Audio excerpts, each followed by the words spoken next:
पूरे समाज को, पूरे इंडियंस को एकजुट करने का उन्होंने जो ठान लिया है, उस भारत जोड़ो यात्रा में हमारा भी कुछ योगदान रहना है। इसलिए हम पूरे नांदेड़ बार एसोसिएशन के तरफ से हम राहुल जी का वेलकम करने के लिए यहाँ पे खड़े मौजूद हुए हैं। इसको पढ़े लिखे लोगों की ज़रूरत है, ना कि 56 इंच, ना कि फेक डिग्री वाले या 4th क्लास के पंत प्रधान की ज़रूरत है। भारत जोड़ो। राहुल गांधी तुम आगे बढ़ो, हम तुम्हारे साथ हैं। भारत जोड़ो यात्रा शुरू की है राहुल गांधी जी ने, जो पूरे समाज को, पूरे इंडियंस को एकजुट करने का उन्होंने जो ठान लिया है, उस भारत जोड़ो यात्रा में हमारा भी कुछ योगदान रहना है। इसलिए हम पूरे नांदेड़ बार एसोसिएशन के तरफ से हम राहुल जी का वेलकम करने के लिए यहाँ पे खड़े मौजूद हुए हैं। क्या नाम हो आपका? एडवोकेट नितिन सोनकांबळे। अच्छा, तो भारत जोड़ो यात्रा आपको कितना सफल नज़र आ रहा है? हमें तो इतना सफल नज़र आ रहा है कि जो मोदी जी ने आज तक जो वादे किए थे, बेरोजगारी, महंगाई और नोटबंदी, GST, ये सब फेल हो चुकी है। उनके सिर्फ झूठे वादे रहते हैं। इलेक्शन आने के बाद वो कुछ तो भी बोलते रहते हैं, स्कीम बोलते रहते हैं, लेकिन उसका आज तक कुछ भी सफल नहीं हुआ है। जो अग्नि परीक्षा, जो इंडियन आर्मी की जो भर्ती थी, उस इंडियन आर्मी के भर्ती को एक जोक बना के रख दिया है उन्होंने। जो अग्नि परीक्षा की 4 साल तक जॉब करना है, उसमें से कुछ सेलेक्टेड मेंबर्स रहेंगे, बाकी के वो अगर अग्नि परीक्षा में से अग्निवीरों को 4 साल के बाद अगर निकल दिया जाए, तो मोदी सरकार से मेरा ये कहना है कि वो जो निकले वाले बंदे एक तो टेररिस्ट बनेंगे या तो नेक्सलिस्ट बनेंगे, क्योंकि उनके पास तो इनकम सोर्स कुछ नहीं रहेगा, ना उनको पेंशन नहीं रहेगी। तो जो अग्निवीर जो निकाले वाला है मोदी गवर्नमेंट ने, वो बेहद इलीगल है। हमारी मांग है कि वो जल्दी से जल्दी वो रद्द करके परमानेंट किया जाए। अच्छा एडवोकेट साहब, कितना नफरत खत्म हो पाया अभी तक नांदेड़ में यात्रा गुजर?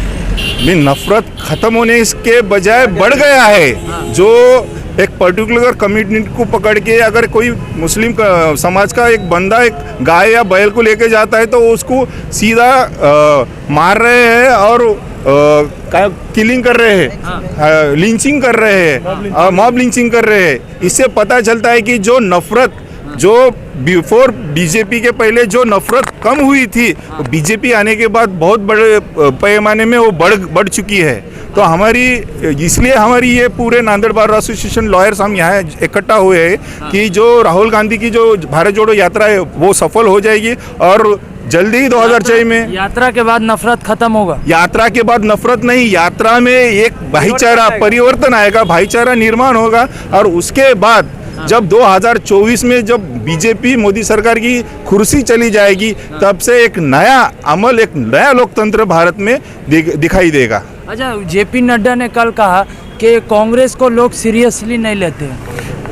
एक ऐसा बंदा कह रहा है कि जिसे कोई भाजपा के राष्ट्रीय केंद्रीय गृह मंत्री और पंतप्रधान सीरियस नहीं लेते, जिन्होंने ठान लिया है कि जो रीजनल पार्टीज है इंडिया के, सबको हम खत्म कर देंगे। अगर कांग्रेस को सीरियस नहीं लेते तो कांग्रेस के हर एक मोमेंट में वो क्यों रिप्लाई देते हैं? जैसा फॉर एग्जांपल स्मृति ईरानी ने कहा कि राहुल गांधी ने कन्याकुमारी से ये जो यात्रा शुरू की है, लेकिन कन्याकुमारी में राहुल गांधी ने स्वामी विवेकानंद के सामने कभी माथा नहीं टेका है। लेकिन उसके तुरंत बाद कांग्रेस ने जो वीडियो जारी किया कि सबसे पहले स्वामी विवेकानंद जी को प्रणाम करके उन्होंने यात्रा शुरू करी। इसके बहुत सारे पहलू है जो बीजेपी जानबूझकर ऐसे स्टेटमेंट दे रही है, हालांकि बीजेपी के पैरों के तले जो जमीन है वो खिसकते जा रही है, इसलिए उनके ऐसे स्टेटमेंट आते जा रहे हैं। तो प्रधानमंत्री 56 इंच का सीना रखते हैं, इतने विश्व के बड़े प्रधानमंत्री हैं, फिर राहुल गांधी में क्या रखा है?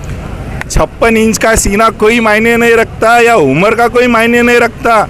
जो इंसान युवाओं को सोचता है, जो इंसान गरीब मजदूरों की सोचता है, जो इंसान देश में भाईचारा अमल लाने की सोचता है, वो इंसान बड़ा है। इसमें 56 इंच का कोई कुछ भी नहीं है। अभी फॉर एग्जांपल नरेंद्र मोदी की जो डिग्री है, फेक डिग्री बताई जाती है, लेकिन राहुल गांधी एक अच्छे कॉन्वेंट से पढ़े हुए हैं, जो समझते हैं कि देश पढ़े लिखे और देश को पढ़े लिखे लोगों की ज़रूरत है, ना कि 56 इंच, ना कि फेक डिग्री वाले या 4th क्लास के पंत प्रधान की ज़रूरत।